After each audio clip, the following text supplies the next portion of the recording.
और अब आपको देते हैं बड़ी खबर लातेहार से है, जहां सोमवार को चंदवा में रुद्र नदी की तेज धार में एक ट्रैक्टर फंस गया। ट्रैक्टर पर स्टोन चिप्स लदा हुआ था। ड्राइवर ने ट्रॉली में खड़े होकर ग्रामीणों से मदद की गुहार लगाई। तस्वीरें आपके सामने, आप देख सकते हैं मौत का यह मंजर सामने है। कड़ी मशक्कत के बाद ग्रामीणों ने फंसे हुए ड्राइवर को सुरक्षित बाहर निकाला।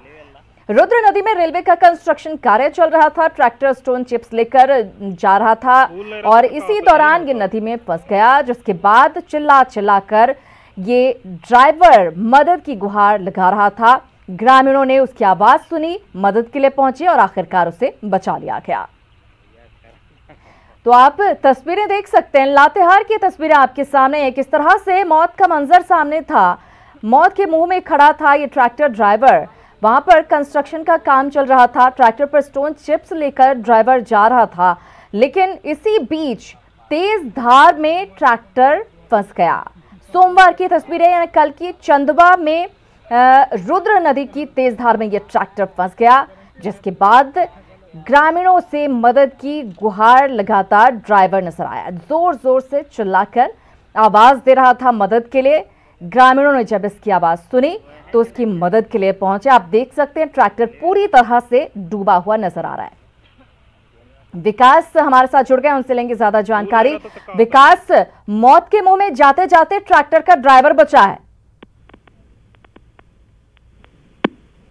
जी श्रीनंदा, सही बात है। मैं आपको बता देना चाहूंगा कि जिले में कई ऐसी पहाड़ी और बरसाती नदियां होती हैं जब अचानक बारिश होने के बाद बहुत ज्यादा बाढ़ आ जाती है नदी में। वैसे में ये ट्रैक्टर चालक जो है स्टोन चिप्स लदा ट्रैक्टर लेके और जब क्रॉस कर रहा था, उसी दौरान बाढ़ की चपेट में आने से इसकी ट्रैक्टर है जो काफी देर तक बाढ़ में फंसी रही।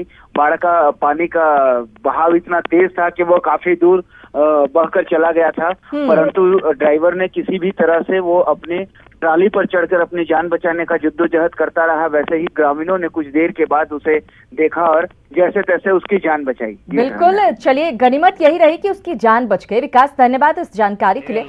तो रुद्र नदी में अचानक से पानी आ गया, जिसकी वजह से ये ड्राइवर फंस गया ट्रैक्टर के साथ। रेलवे के कंस्ट्रक्शन का काम दरअसल यहाँ पर चल रहा था। चलिए, जान बच गई, ये अच्छी बात रही। फिलहाल आगे बढ़ते हैं। बीजेपी अध्यक्ष जेपी नड्डा ने आज झारखंड के 8 जिलों में पार्टी कार्यालयों के नए भवन का दिल्ली से ऑनलाइन उद्घाटन किया।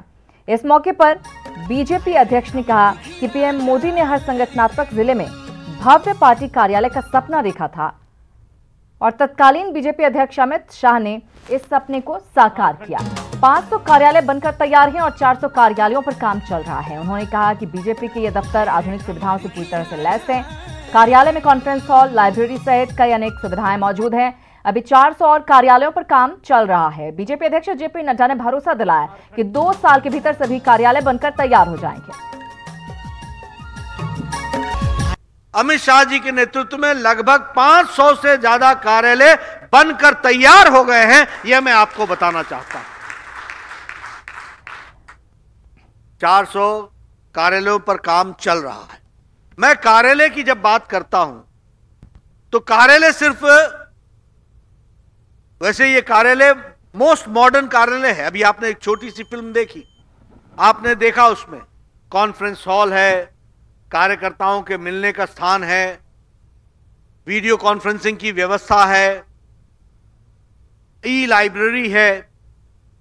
लाइब्रेरी में अच्छे तरीके से, डिजिटल तरीके से उसको सक्षम बनाने का प्रयास है और यह खुद कार्यालय का मेंटेनेंस हो, इसकी भी व्यवस्था की गई।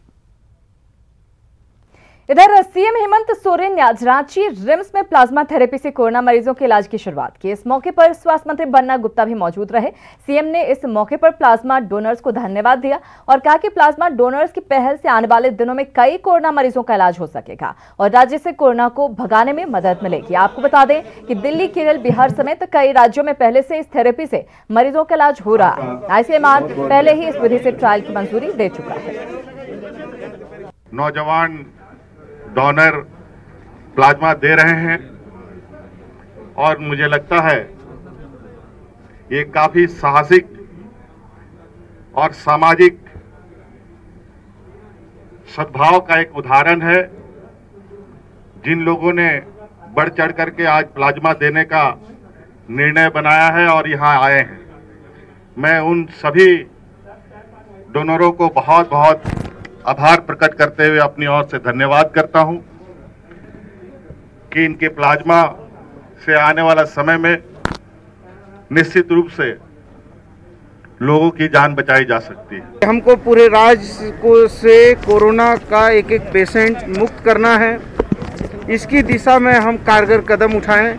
इसी की सोच से आज ये प्लाज्मा जो थेरेपी हमने यहाँ से 4 लोग आज डोनर है दे रहे हैं, तो चूंकि इससे बॉडी का जो प्रतिरोधात्मक क्षमता है वो बढ़ेगा और इलाज अब प्लाज्मा से भी शुरू हो गया, ये अच्छी बात है। लेकिन आंकड़ों की अगर हम बात करें तो राज्य में कोरोना के बढ़ते आंकड़े हर दिन लोगों को चौंका रहे हैं। पिछले 24 घंटे में 324 नए मामले सामने आए हैं। रांची से कोरोना अपडेट दे रहे हैं न्यूज 18 संवाददाता संजय कुमार सिन्हा। राज्य में कोरोना का बढ़ता ग्राफ स्वास्थ्य व्यवस्थाओं को लगातार टटोल रहा है। पिछले 24 घंटों की बात करें तो कुल 324 नए संक्रमण के मामले सामने आए हैं और इस तरह राज्य में कोरोना पॉजिटिव की कुल संख्या 8,803 हो गई है। पिछले 24 घंटों में हालांकि 101 कोरोना संक्रमित ठीक हुए हैं और इस तरह ठीक होने वाले की संख्या 3805 है। इलाज के दौरान हालांकि पिछले 24 घंटे में 4 लोगों की मौत हो गई है और इस तरह कोरोना संक्रमण से कुल मौत की संख्या 90 हो गई है। हालांकि स्वास्थ्य विभाग ने लगातार लोगों से अपील की है कि लोग घरों से बाहर नहीं निकलें, नहीं तो हालात और बिगड़ेंगे।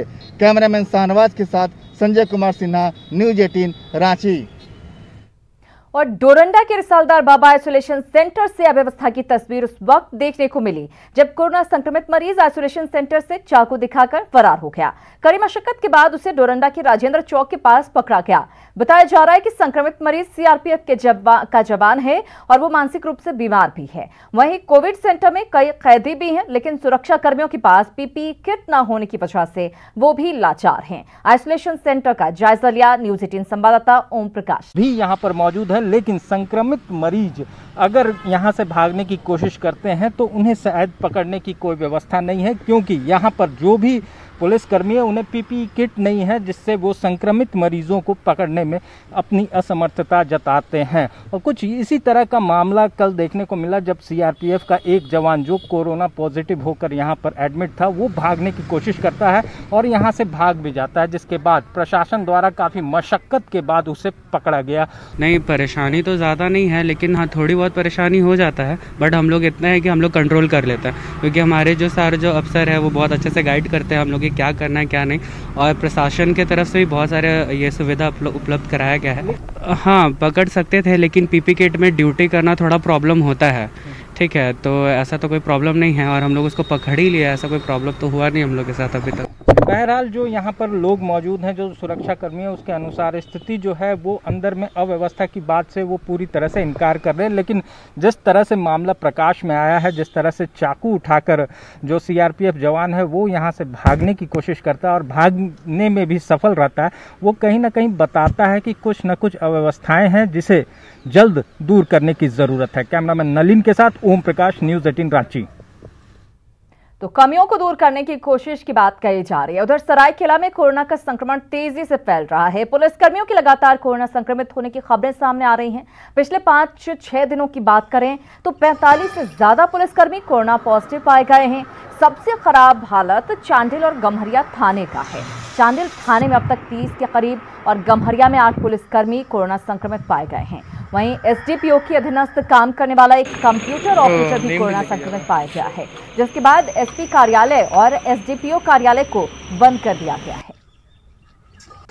चूंकि एसिम्प्टोमेटिक इसलिए पता नहीं चलता था, जब हम लोग ने मास में जांच किया तो अभी लगभग 40-45 ऐसे पुलिसकर्मी अफेक्टेड हुए हैं जो मिले हम लोग को, और अभी भी 1-2 तो आ रहे हैं। वहीं रांची सदर अस्पताल के स्वास्थ्य कर्मियों ने जमकर हंगामा किया। स्वास्थ्य कर्मियों के हंगामे के कारण सदर अस्पताल में कोरोना की जांच भी रुक गई। कर्मियों की मांग है कि उनका काम काफी रिस्की है, लिहाजा ड्यूटी में अल्टरनेट डे की व्यवस्था की जाए। वहीं गाड़ी में आने जाने में भी उन्हें संक्रमण का खतरा बना रहता है, लिहाजा उनके लिए व्यवस्था की जाए। स्वास्थ्य कर्मियों की परेशानी का जायजा लिया है न्यूज 18 संवाददाता ओम प्रकाश ने। कोरोना काल में लगातार अगर चिकित्सकों की बात की जाए या फिर अस्पताल कर्मियों की इनकी मुश्किलें भी कम नहीं है, तो यही मुश्किलों को लेकर आज सदर अस्पताल में आप देख सकते हैं कि बड़ी संख्या में जो अस्पताल कर्मी एक दिन नागा होना चाहिए, अल्टरनेट होना चाहिए। कारण ये है कि अगर हम लोग का मतलब जाएंगे ड्यूटी में आएंगे 8 बजे 9 बजे, शाम होगा रात होगा 8 बजे, कुछ नहीं, उसके बाद जाके नहाना धोना है, कपड़ा भी धोना है, कपड़ा भी धोना है, ठीक है, और फैमिली को भी देखना है। आप सुबह 10 बजे से लेकर शाम 6 बजे तक जो मास्क पहने रहते हैं, कम से कम दूसरे दिन छुट्टी देने से ये होता है कि हमारा जो भी ऑक्सीजन लेते हैं कम से कम ब्रीथिंग हमारा ठीक रहे।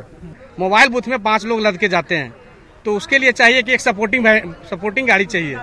उस गाड़ी में हम लोग को 5 लोग भेजा जाता है। जिला प्रशासन कहती है कि सोशल डिस्टेंसिंग मेंटेन कीजिए। सोशल डिस्टेंस उस गाड़ी में कैसे होगा, आप खुद देख सकते हैं।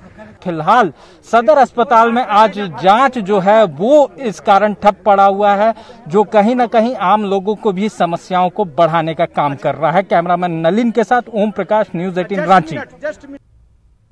और अब आपको दिखाते हैं मंत्री जी का अन्नदाता अवतार। जी हां, बड़े लाव लश्कर के साथ चलने वाले राज्य के श्रम और नियोजन मंत्री सत्यानंद भोक्ता एक बार फिर अपने खेत में आम किसान की तरह हल जोतने वाली तस्वीरों की वजह से चर्चा में है।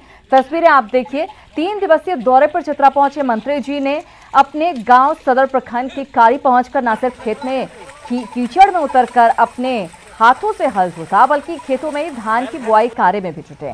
मंत्री जी ने मजदूरों के साथ बैठकर धान का बिचड़ा उखाड़ा और खुद इसकी रोपाई भी की। इतना ही नहीं, मंत्री ने अपने हाथों में कुदाल लेकर खेत में टूटे मेड़ को भी दुरुस्त किया। मंत्री जी ने खेत की जुताई में लगे बैलों को भी अपने हाथों से धोया। इस दौरान मंत्री को देखने के लिए वहां ग्रामीणों की भीड़ उमड़ पड़ी। इस मौके पर मंत्री जी ने कहा कि सरकार किसानों की समस्याओं के प्रति गंभीर है और हर हाल में किसानों को उनका हक दिलवाया जाएगा। और मजदूर मंत्री हैं, दोनों को यही संदेश देना चाहता हूँ कि पूरा देश 80% किसान है और उनके पर पूरा देश निर्भर है कि आत्मनिर्भर कैसे होगा, किसानों की सुख सुविधा कैसे। इधर झारखंड के शिक्षा मंत्री जगन्नाथ महतो अपने अनोखे काम को लेकर अक्सर चर्चा में रहते हैं। कभी खेत में ट्रैक्टर चलाकर खेती करते तो कभी अपने बयान की वजह से। एक बार फिर मंत्री जगन्नाथ महतो ने अलारगो स्थित आवास के पास से जंगल में लोगों की पसंद की सब्जी खुखरी को तोड़ने का काम किया। जंगल में अपने सुरक्षा कर्मियों और पार्टी के कार्यकर्ताओं के साथ जंगल में खुद भी खुखरी को तोड़ते नजर आए। तो ये 2 तस्वीरें आपके सामने आप देख सकते हैं। एक मंत्री खेत में हल जोतते नजर आए हैं, तो दूसरे मंत्री झारखंड सरकार के खेत में खुखरी तोड़ते नजर आए। सत्यानंद भोक्ता और जगन्नाथ महतो, झारखंड सरकार के ये 2 मंत्री खेतों में काम करते नजर आए।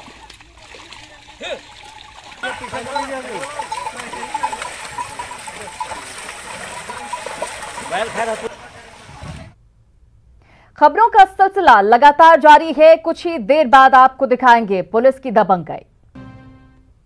जोहार, झारखंड में एक बार फिर से आप सभी का स्वागत है। खबर देवघर से, जहां जसीडीह थाने की पुलिस पर देर रात आरोपी के घर में घुसकर पूरे परिवार की बेरहमी से पिटाई का आरोप लगा है। घटना केनमन काठी गांव की है। आरोप है कि इस दौरान पुलिस ने घर की महिलाओं को भी नहीं बख्शा और अभद्र व्यवहार किया। इस मामले में लिखित शिकायत कर एसपी से इंसाफ की गुहार लगाई गई है। दरअसल आरोपी अशोक यादव को थाने आने का नोटिस मिला था, लेकिन तय समय से नहीं पहुंचा, ऐसा पुलिस कह रही है। लेकिन घर वालों का कहना है कि तय समय से पहले ही पुलिस पहुंच गई और परिवार की जमकर पिटाई की। उधर पुलिस की ओर से दूसरे आरोपी को छुड़ाने और पुलिस पर पथराव का आरोप लगाया गया है। फिलहाल पुलिस की कार्रवाई से लोगों में नाराजगी देखी जा रही है।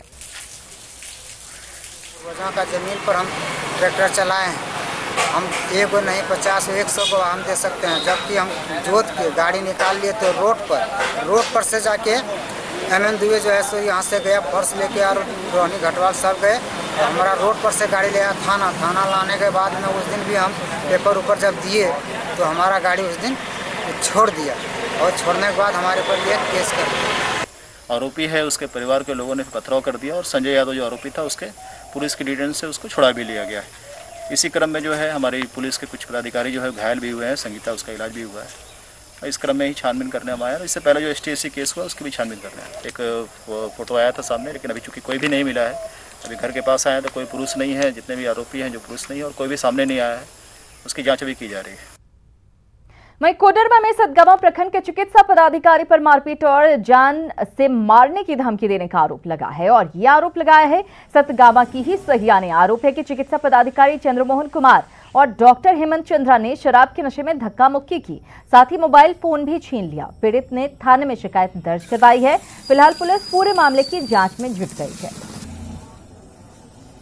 फोन किए, थाना प्रभारी आए, बोले समझाने लगे थाना प्रभारी कि ठीक है, अब ठीक ठाक है तो कुछ हल्ला हुज्जत मत कीजिए, आप जाइए। उसी को बात पर हम मोबाइल मेरा बेटा से मोबाइल छीन लिया कि तुम रिकॉर्डिंग कर रहे हैं, रे तो ला ये मोबाइल हम मांगने लगे कि सर मोबाइल दे दीजिए, मेरा मोबाइल। तो तुम्हारा मोबाइल नहीं है, उसको मोबाइल है, कहिए मेरा बेटा है सर, हमको मोबाइल दे दीजिए। इसको रात को पढ़ाई होता है, ऑनलाइन से पढ़ाई हो रहा है, ये रात में पढ़ाई करेगा। इमरजेंसी के लिए हम इधर उठ के चलाए हैं, कितनों मांगे मोबाइल, नहीं मोबाइल दिए। और बात खबर के असर की। बोकारो में एक बार फिर न्यूज 18 की खबर का असर दिखा है। 25 जुलाई को न्यूज 18 ने पीड़ित परिवारों की परेशानी को प्रमुखता के साथ दिखाया था, जिसके बाद सोमवार को राज्य के शिक्षा मंत्री जगन्नाथ महतो के साथ डीसी राजेश कुमार सिंह के साथ गोपालपुर पंचायत के खेराबेड़ा गांव पहुंचे और मृतक के परिवार के सदस्यों को 4-4 लाख और 4 घायलों को 50,000 का चेक सौंपा। उन्होंने पीड़ित परिवार की महिलाओं को सिलाई मशीन और गांव के दिव्यांग को व्हील चेयर दिया। आपको बता दें कि उत्तर प्रदेश के औरैया में बोकारो के 11 मजदूरों की मौत हो गई थी और कई मजदूर घायल हुए थे। देर दुरुस्त की बातें नहीं, कहीं देर की बात नहीं, हम लोग सब जो घोषणा के दे दिए, आगे भी देंगे लोग को। और इसी के साथ जोहार झारखंड में फिलहाल इतना ही, लेकिन न्यूज 18 बिहार झारखंड पर खबरों का सिलसिला लगातार